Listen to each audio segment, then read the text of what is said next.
السلام عليكم ورحمة الله تعالى وبركاته. والفيديو اللي راح تشوفوه لنهار اليوم يا خوتي فيديو جميل جدا ورائع، وعلى بالي راح يعجبكم، على بالي راح يعجبكم، وما كانش اللي مش راح يعجبه، لانه هنا راح تعرف الفائدة تاع الكلمة الطيبة والوجه البشوش، باش تعرف باللي هو فقط ما ينقصنا. والله العظيم يا خوتي هو فقط الحاجة اللي راهي تنقصنا. لو كان غير جات الناس كامل هكذا راح تشوف الفيديو وراح تشكرني، لاني انا وصلت لك الفيديو. انا لست صاحب الفيديو، لكن انا اللي وصلت لك الفيديو باش يعجبك الحال وتخلي لي داك الجمجوم.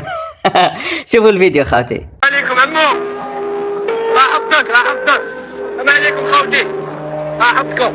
يا الحاج راك منور، يا الحاج راك منور. السلام عليكم عمو، بسرعة عباس، على عباس الله يحفظك. السلام عليكم، فكرتني في بلومي الله يبارك، الله يطول عمرك.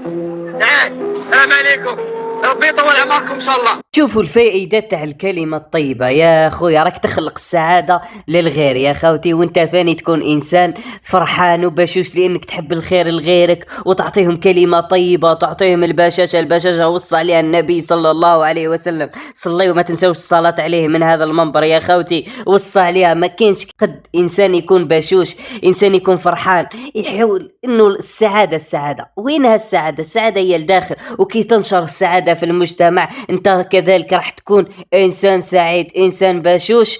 وبما انه راك تنشر في البشاشة هذيك راح تبقى على طول، وان شاء الله تبقى ديما انسان فرحان، ويعطيك ربي الخير والبشاشة، ترقد مرتاح، الناس تبغيك، وانت بذاتك تبغي روحك يا خويا. شكون كيفك خوتي؟ إذا عجبكم الفيديو ما تنسوش تخليوا النجام وكذلك الاشتراك في القناة. كان معكم أخوكم دندنو، السلام عليكم.